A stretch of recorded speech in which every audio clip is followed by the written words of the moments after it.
Ozzy, do you want to come see Mom?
Guys, Zoom meeting.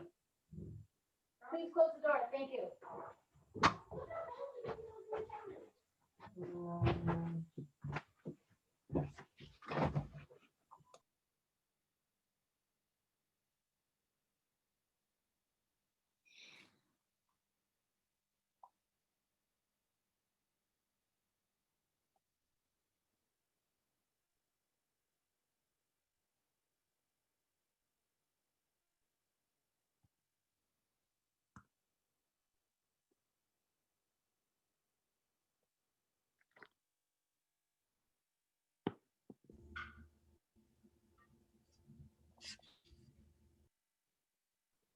Hi, everyone. Welcome. I'm just giving, we're going to give people a couple more minutes to join us, and then we'll begin. Anyone who, we're asking that everyone mute their microphones also, please.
Okay.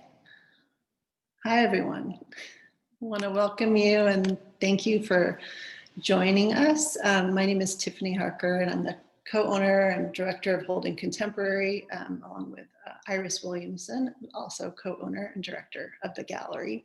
And we're really excited to present this conversation between Tannaz Farsi and Lucy Cotter.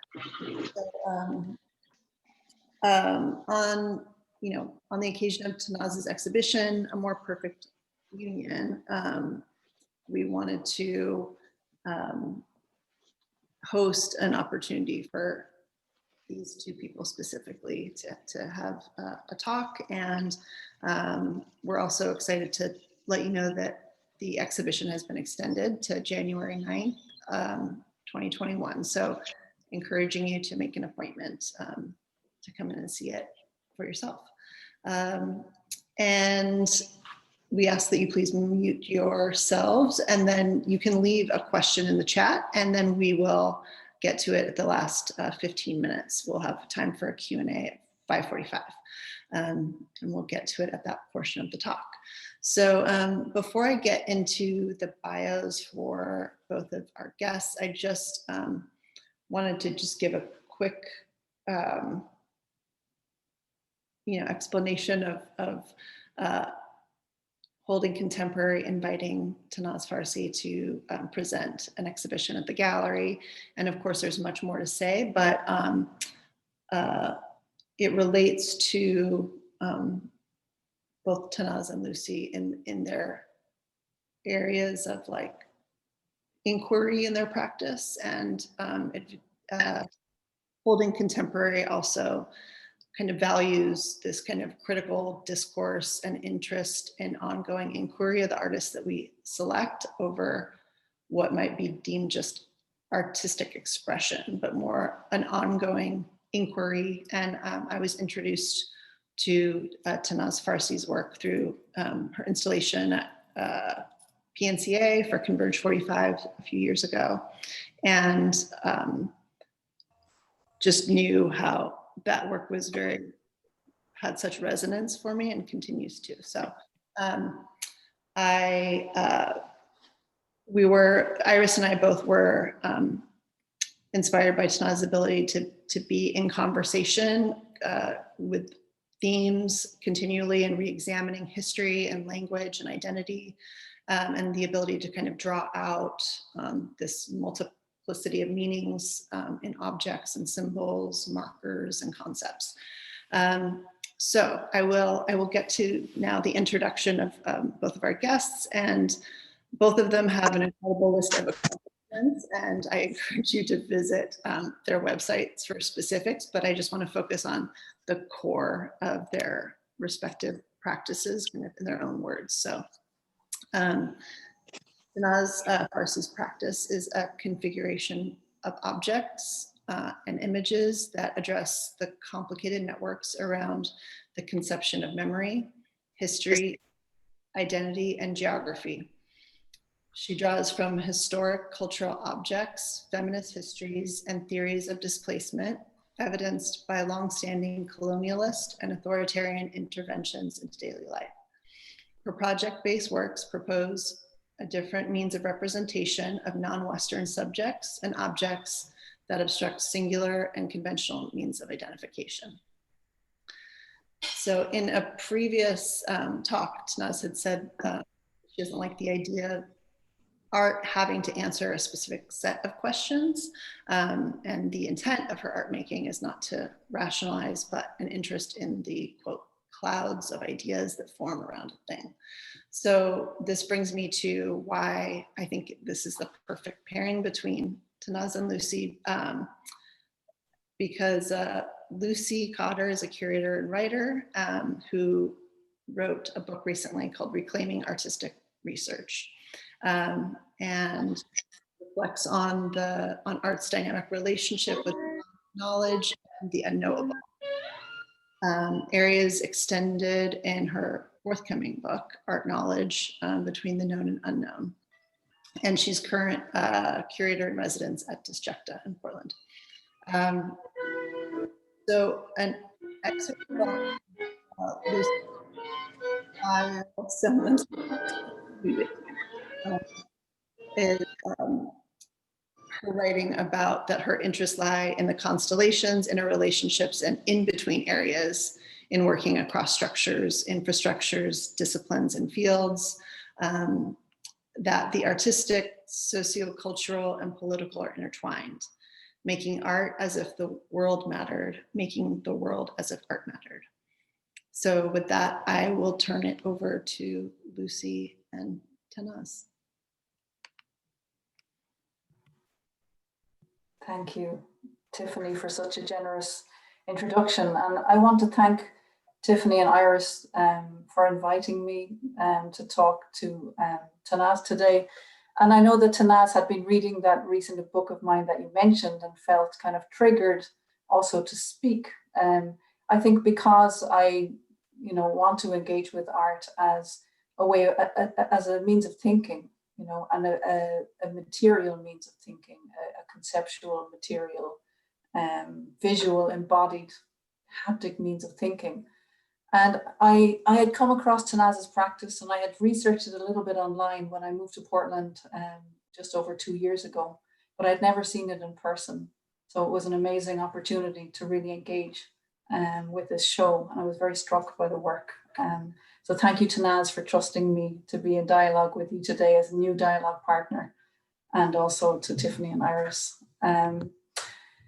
Yeah, I am, as you will hear by my accent, I am from Ireland. And I think that matters because I come from a country where the notion of a nation is quite contested. The symbol of a flag is also a contested symbol. And I've grown up bilingual, and the question of a language or a mother tongue, these are all, questionable considerations. And I left home 25 years ago, and I've lived in different countries. And in each country I've lived, I've kind of navigated the different kind of national codes, how people imagine what it means to be part of the country, whether they can imagine that you belong, what language means, what people are proud of, what they don't recognize in their own culture, and so on. But having moved to the US just over 2 years ago, I feel it's too early for me to be any kind of, to be really knowledgeable about this country.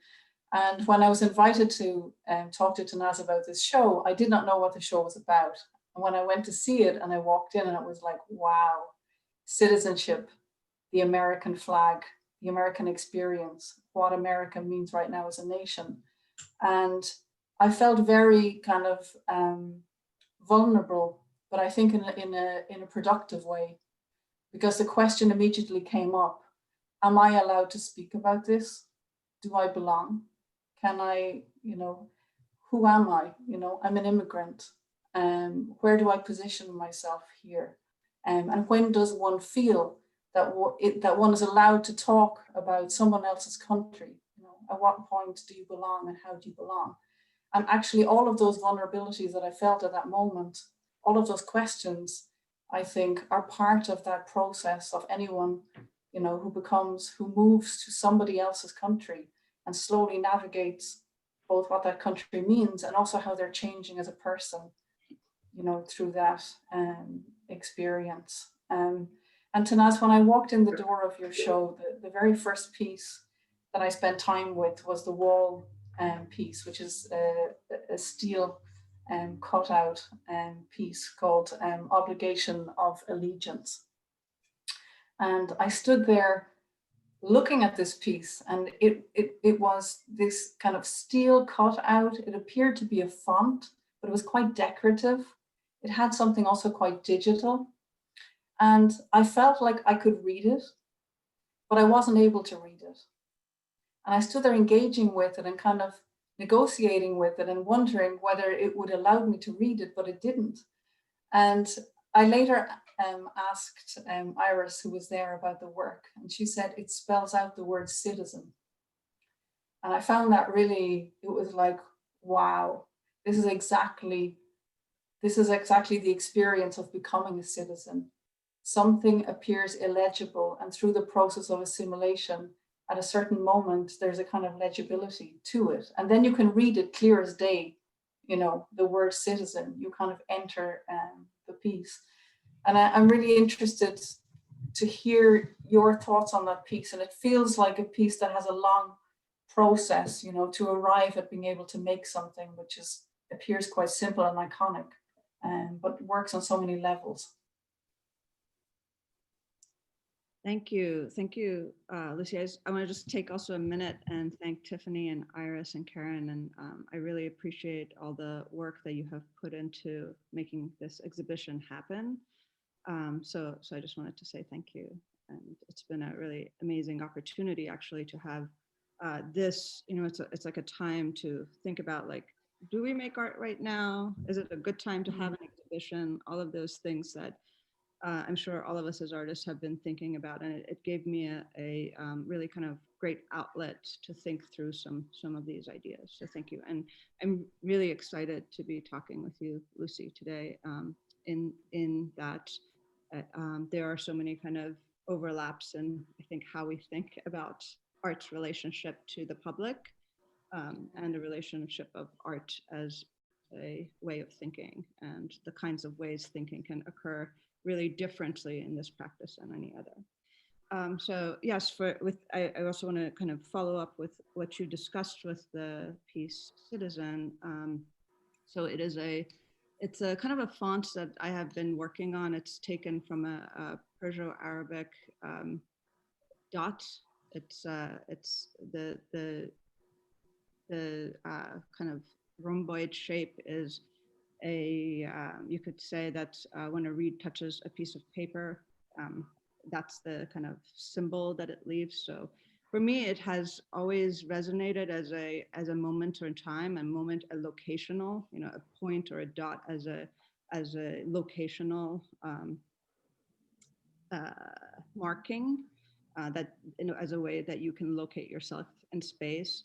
As well, historically, it has been a way to create a standard for Perso-Arabic calligraphy. So a certain standard of how many kind of the cuboids or the rhomboids would stand on top of each other to create a curve or a straight line as a way of the development and the production of text occurring. And so, you know, I think as a person that was naturalized as a naturalized citizen in my, you know, mid to late, I think, I can't quite remember, but 20s, that idea of notion of citizenship has been really a strong one for me, in that both countries that I have citizenship towards don't recognize me as a citizen of the other. And also in both countries that I don't have full rights as what one would assume a citizen could have. And I think that's just, you know, not me, but lots of people that live in this country in particular. So it kind of made me start to think about the idea of the Constitution and the notion of we the people, or who are, you know, how did citizenship develop if it was only white men that could claim citizenship, that could claim to be the people.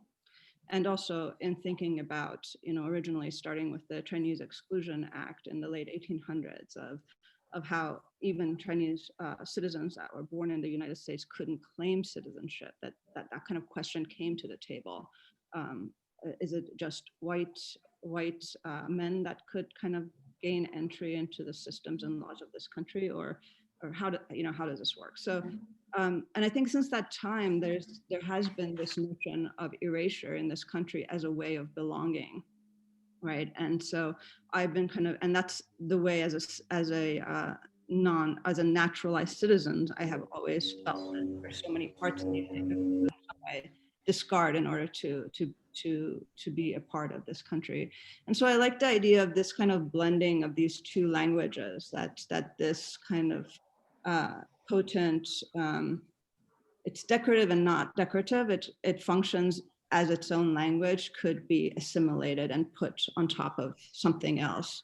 And I think maybe it's to kind of think through Edward Glissant's kind of way of thinking about creolization, right? Like how one takes something else and embeds their own cultural identity into it, and that becomes a way that object is newly negotiated.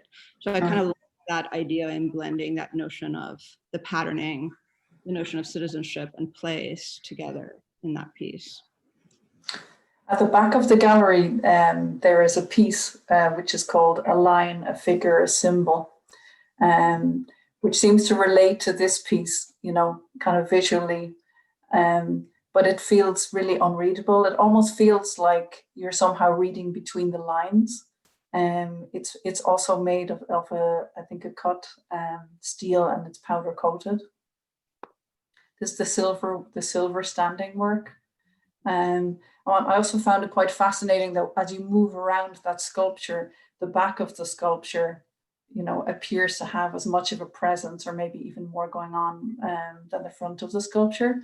But yet that sculpture never declares itself. We never know what is being said, but because of the visual relationship to the word citizen, it feels almost like this is a, you know, a more hidden layer, something unknowable, but that relates somehow to these other, you know, texts or text sources that you've been working with. I'd love to hear your thoughts on that piece.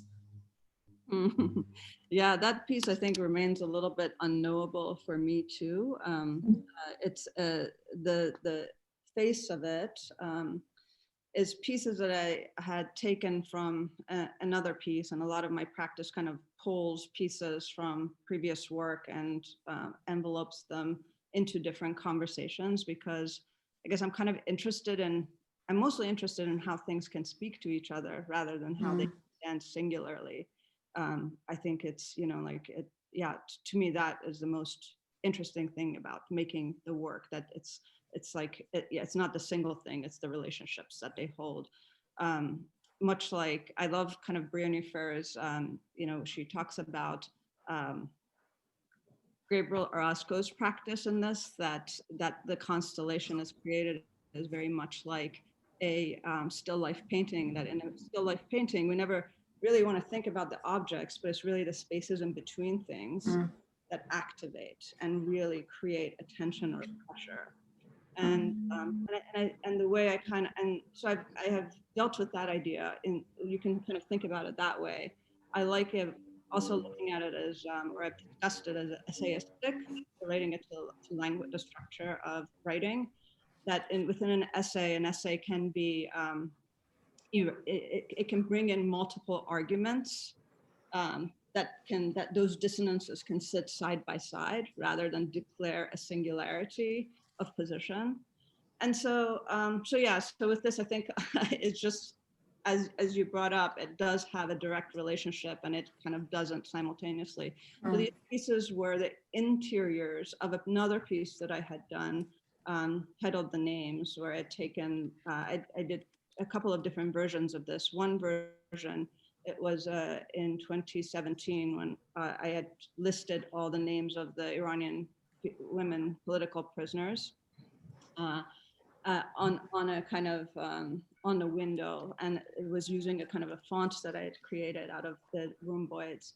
And I did it again with another kind of archive of women that have kind of provided public intellectual output that sometimes isn't as recognized. So I redid the list of the names in that way. So this is actually, these shapes came from the interior of those names. And I've been kind of looking at those interiors, and I think there's something that also plays with that notion of legibility and illegibility in Iranian kind of, when you look at certain ways that text has been treated historically and currently, that text becomes something that is ornament as well as language, and there's a kind of a play between those two conditions. And so this to me is very much like a grave marker almost, you know, it's like stands as at this particular height that relates to the body. And those individualities, kind of those little pieces that are connected on this kind of loose grid system, I don't know, they have this certain quality of a name tag of something that's worn on the body to announce oneself. And so a lot of my work also kind of thinks about the ideas of monumental, but but chooses to instead place itself as markers of things. And so a line, a figure, a symbol is actually the definition of what a marker is. You know, whether you think about a roadside marker, whether you think about a graveside marker, a way of wayfinding. So yeah, I think that there's something about it as a marker that was intriguing to me, that also talked about maybe death in some ways, you know. As this summer, like this work was just really, I didn't intend to make this work when I started out. Like when we were in conversations about having an exhibition, the work in my head was going to be totally different and a continuation of some different ideas. And, but you know, we are in a totally different time where I was just really immersed in this moment, and this moment seems like there's so much about death that hangs over, Exactly. right? So you mentioned, I mean, the fact that this for you also feels almost like a series of names, a series of markers, and it's quite provocative that this piece is standing against another piece that, you know, quite directly points to names, which is your systems of displacement work. And there's a subtitle to that: January to November, Fatalities of African American Black Folks by Police.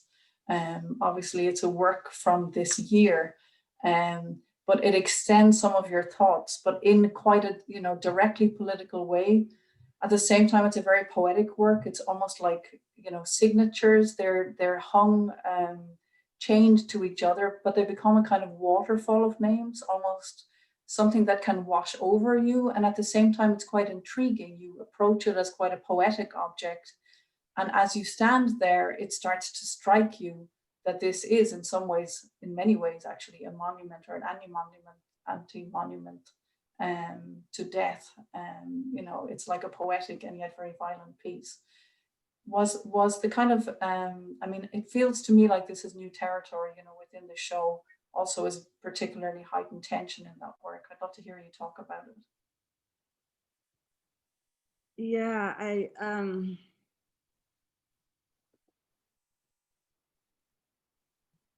yeah, you know, I think when I started to formulate my ideas of what pieces can kind of go into this exhibition, it was somehow really important to me to kind of signal the time that we live in, and to signal that this is these kinds of the protests that happened this summer, that protests that tried to center the value of Black life in this country, that is a shadow that was on top of all the work that I was making. So it went through lots of different iterations. At first, I was thinking, you know, like similarly as I've done in the past, to kind of just put it, do vinyl on the window.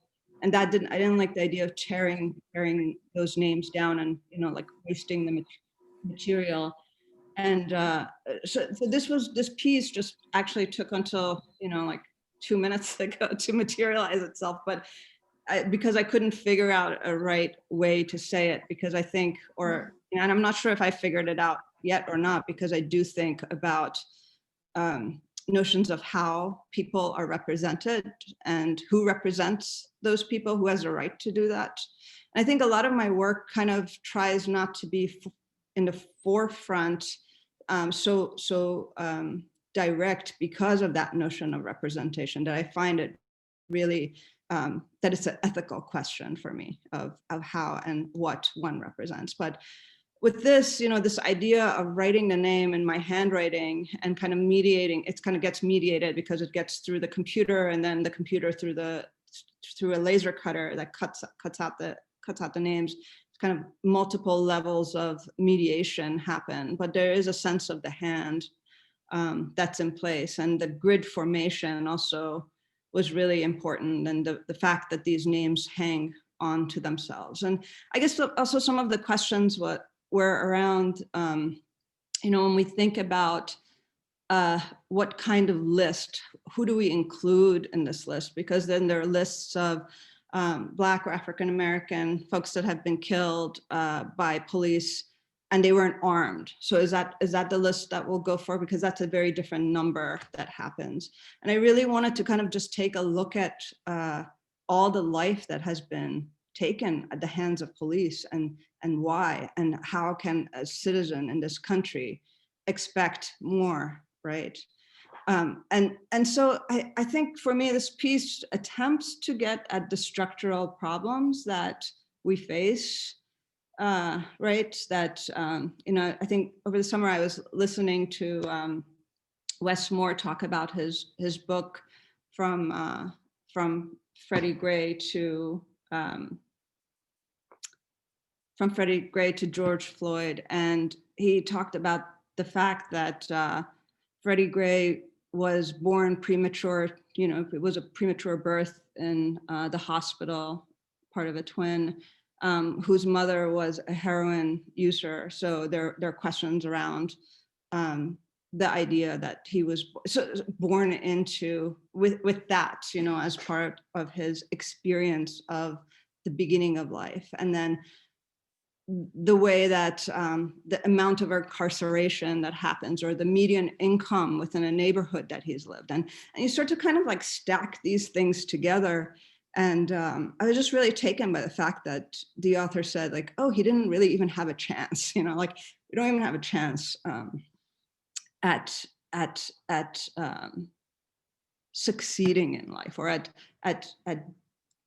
developing the life. So I think it was then became really important to put all the names, and some of these names, you know, it's like it's not a non-violent offense, you know, but it just seemed really important to be inclusive of, and it's not all of the names, obviously, but it seemed really important to be inclusive of the names. And that, and I think another, I mean, really striking aspect of this piece is that it's ongoing. I mean, new names are being added during the course of the exhibition. You know, and there's something much more confronting, you know, about, you know, it's not a statistic, it's not something that happened in the past. It's also that this piece can change day, you know, by day as more fatalities occur. And I think that implicates people at a different level as they engage with the work.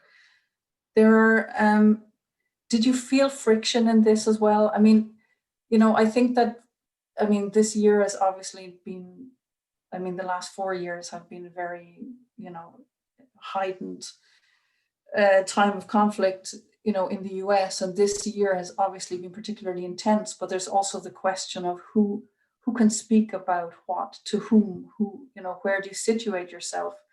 And it felt for me, being in the show and the relationship across the different pieces, that it was, you know, a show that was asking questions, that it was actually negotiating this space. It wasn't proposing a solution, and, you know, it wasn't coming across with a particular political message, except to say, I am here and we are here, you know. And it's not like, oh, we're all in this together. That's not the message.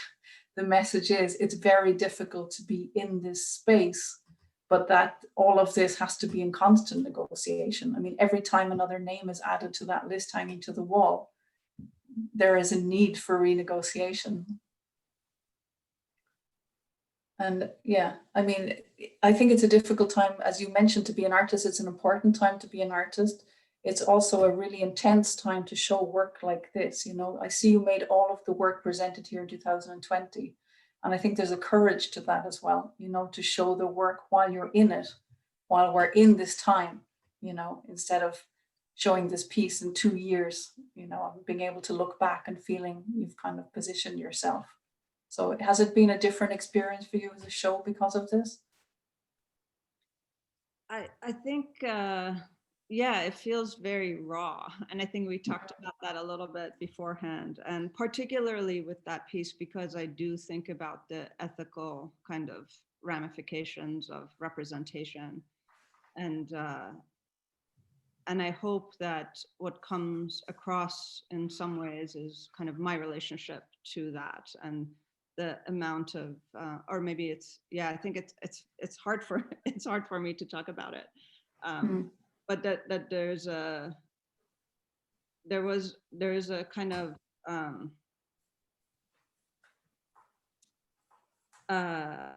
I do think about the idea, you know, like maybe I'll just think about Sia Armajani talks about the idea of public sculpture, and that public sculpture is not something that's just like a monumental site-specific kind of thing that goes outside, but that it really is something that is social, that starts to take on the notion of the social. And that the role of the artist in some way to speak to that sociality. And maybe that this piece does that. It doesn't, you're right, it doesn't solve, I don't think art in some ways solves problems. It's not, it's intended, it is not functional in that way. It's a space to dream. And I think dreaming is really important, right? Dreaming is maybe more important now than ever before. And it's a place to be heard. It's a place to be heard outside of standard means of speaking, because it takes time. That piece took a lot of time to make. And that's really different than like me putting something online really fast. I lived with it, and not just me, but my son kind of lived with it, because I was on the computer or like writing for a period of time. And then Megan Shaw, who helped my assistant, who helped me cover it with a grit, so all the pieces are covered with a grit, she lived with it. And then the person that cut it, Jordy, she also lived with it. And then it went to the, you know, if it goes like my work goes to a painter's, they live with it, right? So it's the public starts to kind of shift, and it's not just located in the gallery. And I like that means of the scale of the work being seen and disseminated in those ways. So there's a kind of publicness to it that I think it's important, you know, and I think it's important for me as an artist to engage with ideas of our time, the politics that are happening. Is this question, you know, like, I think this idea of like, you want to make everything political. I had this conversation with one of my relatives talking about how like, why do we have to make something political? I won't give the backstory to this, but and then I was started to thinking, maybe that's an idea that some people thought about a long time ago, but I can't imagine life not being political. Like every aspect of life does feel political in so many ways, whether it's your health and healthcare, whether it is your like, skin color, whether it is your sexual orientation, whether, you know, it's like everything is encompassed by these laws of governing that we can't escape it in some ways. That's just a little kind of flip. I want to go back to your reference to the kind of physicality of making and those material processes. I mean, you've mentioned other people also engaging with them, but I feel that very strongly. I mean, there are other works we haven't spoken about yet, but they also encompass just this actual trace of a certain labor. And I feel like your relationship and your way of thinking around the material processes and the labor that go into them also helped you conceive one of the really strong work in the gallery, Second Skin, which is made up of a security light leaning against the wall. And there's a piece of fabric draped over the handle, and it's not quite clear. It looks clearly like an American flag in some shape or form. As you approach it, you see that it's a garment that is kind of tattered. And there's a small little bundle of fibers, cotton at the base of that. I found that piece quite incredible when I walked in. Of course, the flag image is quite iconic, but one of the first things that struck me was the way the security lamp was leaning against the wall. It felt like a mop. You know, it felt like somebody had just been cleaning and they leaned the mop against the wall. And somehow I was reading it across being a mop and being a security lamp. And I guess the way that the fabric is actually hung over the handle, it feels a little bit like you mopped, you know, you did the mopping and then you hung the cloth that you'd put at the end of the mop to dry, you know, over this thing. And I'm not sure whether you had also an image of a mop in your mind, but for me, it fused this kind of labor of the very low paid, status, the very low paid labor that immigrants often undertake as their first kind of working experience in this country. And then the combination of this kind of hyper visibility, the surveillance lamp, and then the strange, fabric, which has gone through some kind of degradation. It's, almost like the American dream has somehow gone through a mangle, and reemerged as something that still has a trace of its former self, but it's a battered, version. It's an incredible piece. It's really is such a strong presence. I'd love to hear more about, also just how you came to this piece. Yeah, please. Yeah, I love that image of a mop. I did not think about that, but yeah, I definitely I love that you have made that connection, because the idea of labor was really embedded in it. Not maybe that in particular, but maybe I was thinking of it more through the shirt, because the shirt, I was thinking about what working with the flag, and it just seems like such a really overt symbol. And how do you do it? How do you do that well? Because so many people have worked with that kind of symbol. And I guess then I hit on the idea of a shirt, because a shirt somehow gives a trace of a body of a person wearing that, and who that shirt could possibly belong to became kind of evident. And it's a collared shirt. It's actually a very nicely made shirt that's woven, and so the stars are embroidered on it. It's not just a print on fabric. And then I set out to degrade it, because once I had hung it, it just seemed like it had no life, or wasn't kind of communicating as a material, maybe what I wanted it to talk about. This idea of, yeah, like it was too clean and too fresh. And so I ran it through various procedures. I started by hand sanding it, and cutting it with a knife, and then sandblasting it, because the first two iterations of the process didn't quite give me what I wanted. And sandblasting it, and finally taking it to a stationary large belt sander, and that, like finally like really working that surface, materially struggling with it, having it get caught into that machine, and extracting it and caught again. And yeah, so it really kind of, that there was a tumultuous play in achieving the surface, which I think has a strong language within it. Yeah, I mean, I think I just want to maybe leave that up for suggestion. I don't want to necessarily frame a narrative too much, but that these kinds of ways, these places that I worked to get that surface, that notion of labor, that is the maybe like at the heart of certain problematic divisions as far as labor in this country goes. I know I'm being a little bit vague, but anyway, like what I do want to get to is one of the important aspects of it is when I started to really sand it on the machines, this material went into the cotton. It kind of just unwove itself, and these puffs of cotton started to fly. Wow. And that was a kind of an incredible moment for me, just making, because it was something that was collaborative. There was no end point that I had in mind. I just knew that it wasn't right. I just trying to get it to the right place, and then to have these like puffs of cotton kind of come out of that cloth was quite an incredible revelation for me. Powerful. Yeah. I would love to see an image of that process, actually, as a video work. Just how cotton could emerge from the American flag. It's like the return of the repressed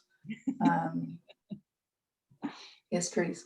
I want to move from this piece. I mean, in many ways, Second Skin is as you enter the gallery, it feels like the most iconic work, probably because the American flag, you know, is immediately recognizable and you know, has such a strong presence.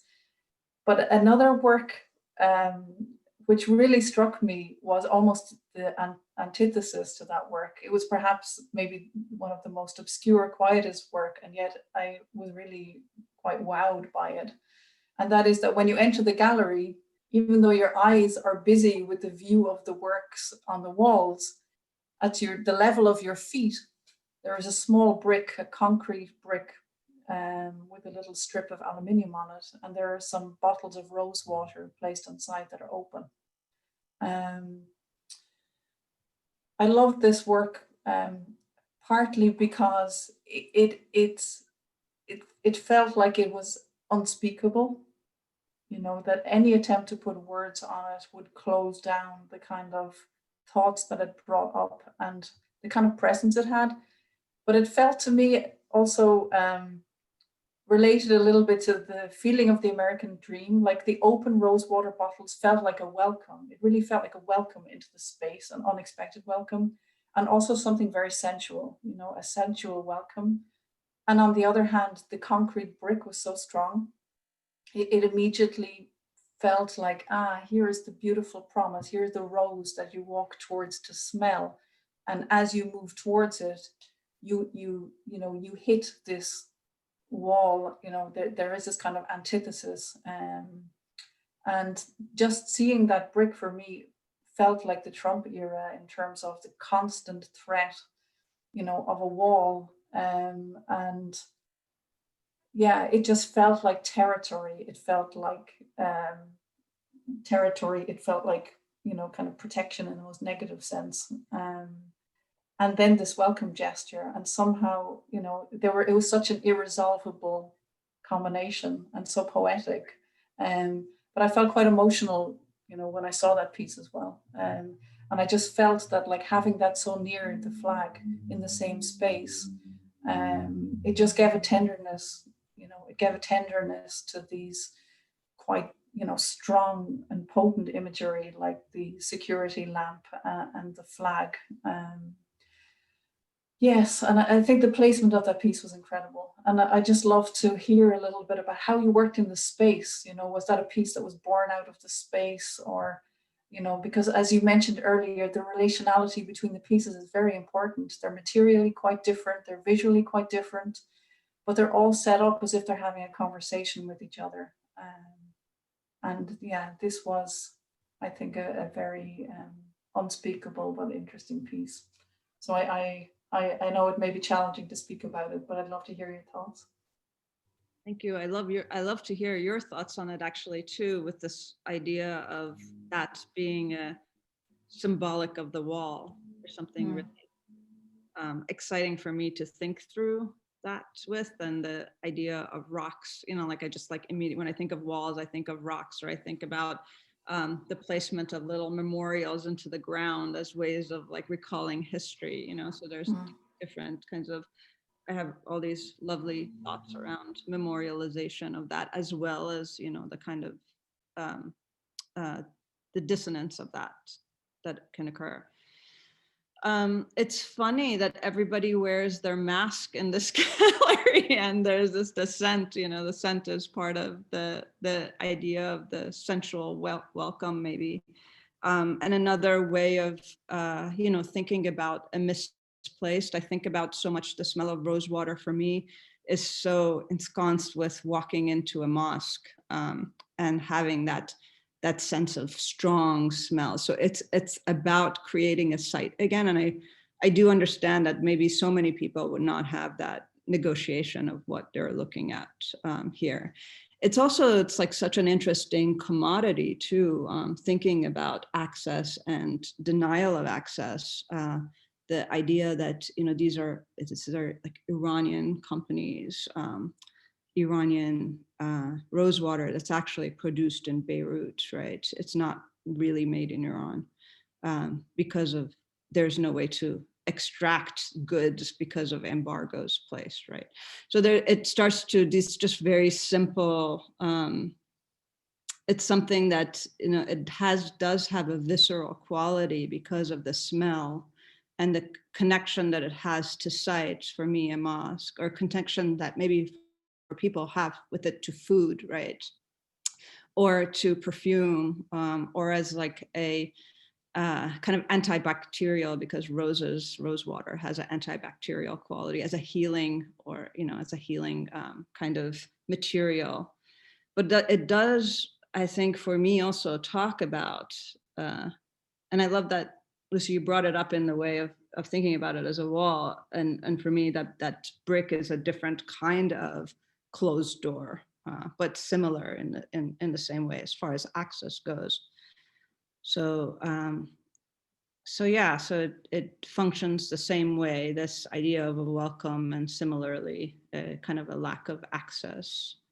And as far as working in the gallery, Tiffany and I worked distantly, but together in the gallery. And that was a really exciting experience, because I knew I had certain ideas about where some things could go.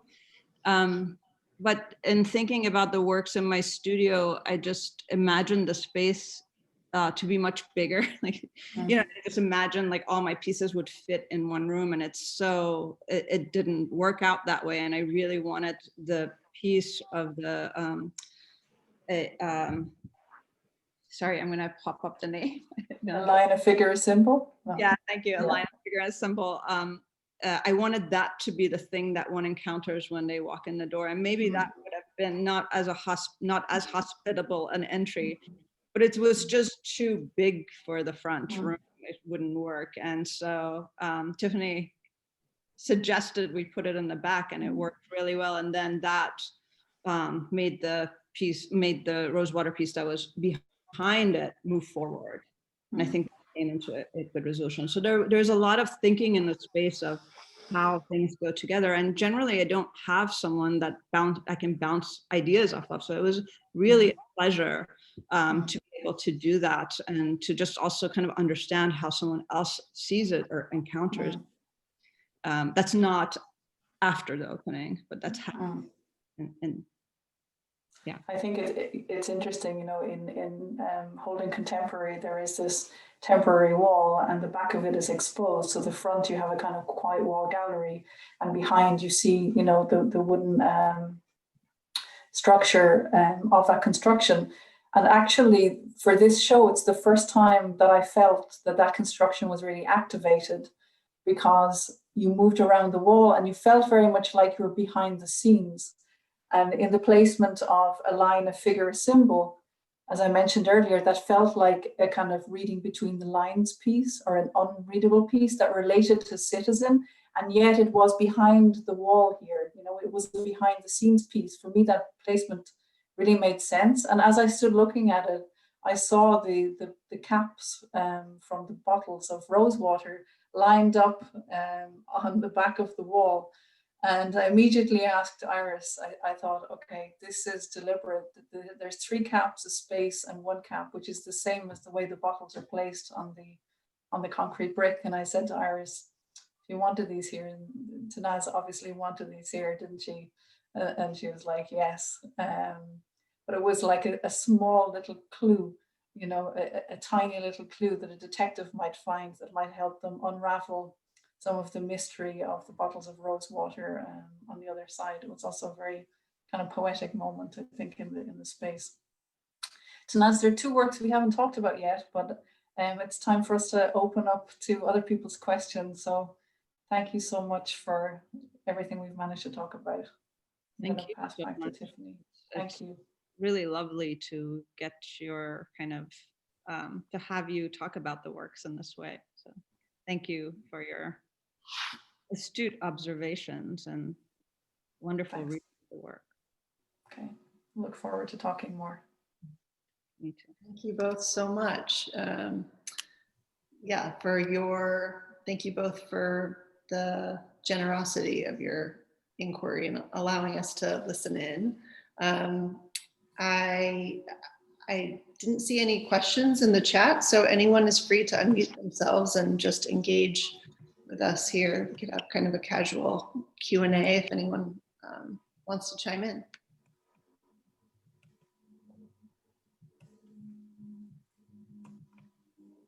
Thanks everybody for being out on the other side. Thanks friends and new friends.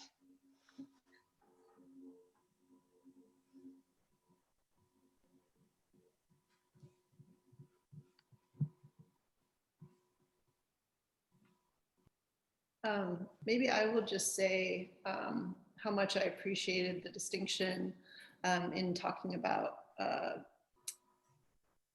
the difference between living with and located at. And I think it's so important to visit the show. We've been allowing 2 visitors at a time, but even now I'm physically in the space, and now I have lived with, and I continue to see things in a new light and differently. So I would encourage those of you that are able to make an appointment with us and spend some time in the space. And in fact, at the moment, you only allow 3 people. Is it 1 person or 2 visitors? 2 visitors? And it's actually quite a beautiful way to engage with this work, because the work feels so contemplative that you actually really just want to stand there on your own and be with the work. So even though it's not ideal viewing conditions, it's actually, as a viewer, I felt really privileged to have that possibility to be alone with the work.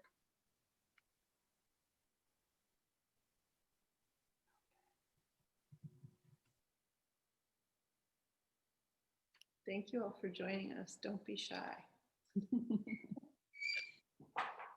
It's hard, I'm sure at the end of a long day, everybody's probably been Zooming for hours already. That's true. I was talking about that with this means so much more during this time in quarantine because there's so many competing talks and lectures. So we really do appreciate it. This was well worth it, I think. But yeah, thank you all for doing it. Hi, I'd like to chime in. That's okay. So first, thank you, Tannaz, for this really beautiful series, and thank you for the talk and the walkthrough of your works. And I feel those works are really powerful and strong, and I can personally relate to that because I would say not exactly the same. I'm kind of in a very similar situation regarding the status. Regarding the status, I mean, also in the process of that, and I can really feel that, uncertainty and then that sort of like frustration when you are physically in a country that is not your birthplace, and you have to navigate through this like new situations, like a situation that might be legible or not legible, and also that experience of figuring out your identity, like trying to figure out your old identity and your new identity in this new country. In that way, what I'm trying to say is that feeling of you have to lose part of yourself to be merged in. You have to lose part of yourself to be merged into this new environment, and then that kind of experience and that vulnerability really I can really feel that in your works, and especially those textualized works, especially the one with the sort of legible but not legible citizen, and I feel really strongly about that, even though I'm not exactly in the same process, but I can relate to that, and I can feel to me, and also maybe to a lot of people who might be in the similar situation, they might also find this relatable. It's that kind of uncertain, but and also that kind of frustration, but also the fact that you are pursuing for a allegedly better life or like a better situation. So this is really that kind of a mixed feeling of physically being here, especially for the past 4 years, and especially in 2020. Yeah, so it's just what I want to say. Thank you. Yeah, you know, it's kind of interesting, this idea of like a better place, how that is fabricated, right? Like, and what are the, how did that get to be, you know, and like, what are the pressures that creates a better place in one place versus the other, right? This idea of like politically, and what are the pressures that create a place unlivable, that you have to remove yourself from your home or your birthplace into another space. So I think those are also maybe part of the like conditions around citizenship that is brought up as well in this work. I think Coco Fusco a few years ago, it's not off the top of my head, but she talked about this notion of being in a country that you don't necessarily agree with the politics, and then when war is outsourced, you become part of the body of this kind of like this nation, you know, the thing that you don't agree with, you become implicated in it. And I think that citizens of when people are, I think all of us maybe feel that way that are here today, but as citizens of multiple countries, or those of us that have birthplaces that are in different places, definitely feel that very strongly. And maybe I'll just also jump in with the work with the American flag. In some ways, I felt most like a citizen when I was able to destroy that flag. You know, there's something about that availability of imprinting, you know, or degrading it that made me really think about what I value as being a part of this country is all of the kind of amazing cultural differences and different people that make up this country, not what, you know, we have kind of outsourced it as this American dream that tries to erase those differences. It really makes me, yeah, like somehow ripping that flag apart allowed it to be in the unity kind of fell apart. And maybe I'll just also, with that, jumped into this idea of a more perfect union, like this idea of the imaginary. I think it's funny because how could something be more perfect? If it's perfect, it's already there. It doesn't need to be more.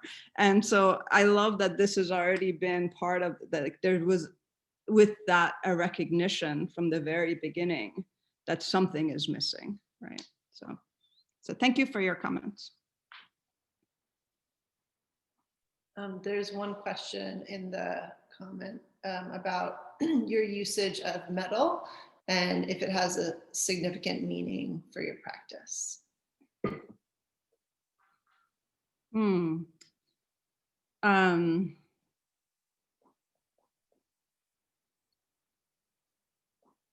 No. Short answer. Sorry to have to give you such a boring answer. I mean, there's something I love about working with metal because you heat it up and it melts, and there's something that's active, and it's very hard to erase all your marks in it. So you kind of have to live with the decisions that you make as you make those decisions, or I'll take it apart and redo it. So I just find it a little bit more forgiving and a little bit more active than other materials like wood. But I think I just generally, and it's also, there's a lot of tensile strength, and I like works that don't have to occupy a lot of space. So something with a wooden structure, the wooden structure actually needs to be really present in order to support its weight or support something else. And with metal, it just seems like you can get a line to do a lot. You can activate a lot of space with a little bit of material. And that economy of material, I really love about the metal. And I like that it's an industrial process too. That's really important, I guess, in some ways to me, that it's, it's industrial qualities, or, and it's ubiquitous in some ways too. There's no particular material history that's embedded in it. Although obviously there's like I teach welding, so I understand that there is that history, but there is, I like the ubiquity of it as well. And it's kind of nod to industry. That's a Thank yes. you. That's a yes, Tannaz. That's not a no. That's a yes. Wait, say that again? That's not a no. It's not insignificant. It's very significant. Right, yeah. It's great that the question makes you reflect on that maybe for the first time though. All right, does anyone else have any other questions before we wrap up? I kind of want to jump in with a question. Hi, Dana. So much for that conversation. That was like really wonderful, and to get the preview of the show with it. One of the things you said, Tannaz, that really struck me was that you don't consider art as this place to like solve problems or like give answers, that it's a site of dreaming and being heard. And just like really selfishly, I want to hear you expand on that a little bit because it seems like a really exciting framework. Well, I hope I don't end up with a boring answer for you, in response to that. I guess it's just, it's a, I think in some ways I think about the way kind of politics engages with art practice, or like what is a proper way, what are themes that are well situated for art. You know, this has been a question, right, with like thinking about modernist art and this dislocation from the real life subjectivity being at the center of it. And but only for like a particular culture at a certain period of time. But I don't know, I think I go into the studio as a way to learn more about things. Like I didn't really know that much about the Constitution until I thought about those words, and I wanted to learn more of what does it mean for me to be a citizen. So it gave me making this work and maybe that's, I also kind of understand that that's a space of privilege too, to be able to go to your studio in order to do that. But I love that it can exist out of this kind of monetary stutter that we get caught on, right? Of how to do things and what should be done and what is success, what is a value and success as far as a commodity goes. And maybe for me, that dream space, and I've been lucky enough that I have a job and I work with grants, so that it's not about necessarily like I don't need to make a product to sell with my work, that I have been able to approach it as a thinking space, you know, as a thinking space of I want to learn more about this idea. How can I do that? What does it mean to translate that into a form? How does the form exist and open up, not didactically, but how does it open up conversation about that subject rather than just kind of create a mimicry or a response in a different way. So I think maybe the space of dreaming for me is that. And this, I think, was important to me because my background is in ceramics, and I was like way long time ago, and I was a production potter. And so I made a lot of objects that sold, and I made a lot of replicas of the thing, but they weren't replicas because I could never make the same thing over and over again. And I became so frustrated with everything I had to make was like had this dollar value attached to it. And for me, that flipped to art. I know that if people have different pivots, that they move from art to craft or craft art, or sometimes those words don't actually like, you know, capture the true essence of those fields either. But for me, that flip was to move away from the commodity in some way. And I didn't want to think about having to make work that that I had to then sell in order to make a living on. I wanted to have ideas that I could think through. And so that shifting, that idea of not having necessarily every piece that, or pieces that look similar to each other, or maybe even having a firm kind of signature as far as form or material goes, became important to me, because for me, that also shows a sense of curiosity and investigation as part of a practice.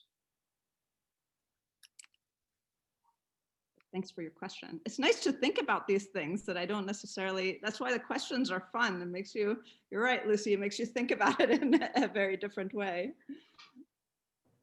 I had kind of a question about how how you approach process, I guess. Do you plan ahead of time, or do you have a lot of materials that you're working with and then developing ideas? Yeah, just kind of curious about that, because I love the material, like you use a lot of, it seems like industrial, like and found sort of objects, and yeah, just curious how you approach that. Yeah, I guess I always just, I mean, this is like crazy, but I'll just show you like this side of my studio. And like that side of my studio is just a lot of things around. And I hang on to things. I've been, like the chains in the show, I've been looking at chainmail for a really long time and love that quality of early armor, and think so that, and also I've been looking at just for years now, I love how trucks on the highway wrap the chains around their extra chains. So that kind of thinking is always happening for me. And I've been wanting to make like a truck chain sculpture for a long time. And so I think about the idea of lodging materials as like it's like archived forms, materials, colors, whether they're ready-made or something else. I feel like there's always an archive, and I'm always thinking about, there's that, and then there are these ideas, and what's the pair? How do I make this happen? So a lot of times I will go through a lot of thinking in my head before I even make things, make the thing. And then sometimes I make the thing a lot of different times in order to get it. And sometimes I'll make it in different states. I like to call them states, in that I don't feel like I've quite, like the piece American Greetings, that's the big steel piece in the show that's been punched through with lettering, or reliefed with lettering. That started out with a photograph, and it kind of it's in state 3 now. And I like that kind of way of thinking about process and art, of going back into the toolbox and like revisiting something that I didn't quite manifest it in a way that I wanted to, or I have different ideas about it 5 years later. Like I finally know how to do it. I'm always thinking like, I finally know how to do it. And then I have some other ideas about that. So I think the process for me is fluid in that way. Yeah. Thank you for the question. Yeah, thank you. Thank you all for having this. Okay, I think that's a good place to end, and just thinking of, Tannaz, your idea and your interest in the different states and your practice of being fluid and continually opening up new ideas for us at this time, especially feels kind of revolutionary after getting through a time of being both feeling like we're going backwards and getting shut down. So just ideologically speaking, I think the idea of opening up ideas is really lovely and appealing. And thank you both for your minds and conversation, and everyone for joining us tonight. Kind of adore you both, and both for your ideas and personally. So I'm sure Iris would say the same, but thank you, and thanks everyone for joining. Yeah, thank you to both of you. I really, for those of you that haven't been to Holding, I think it's such an amazing model, and you two are really incredible thinkers and supporters and advocates. And so I really, really appreciate the work that you two are doing as well, and you as well, Lucy and Karen. It's so amazing to have this network, and I really appreciate it. Every time I go to a show in Holding, I'm like, how do they make that show in that space? Like you said, I didn't know if all my works would fit inside. And so strange when you stand in the show, you feel like every piece has as much space as it needs. It's autonomous, and yet they can speak to each other. I mean, it's really a credit to how you curate the space and how you develop the shows to really achieve that. I think it's amazing. So thanks for another great show. Thank you. Thank you both. Thanks so much. Bye, Thanks everyone. everybody for coming. I really appreciate it. It's so nice to see your names and faces. I can't wait to see you all in real life. What a treat.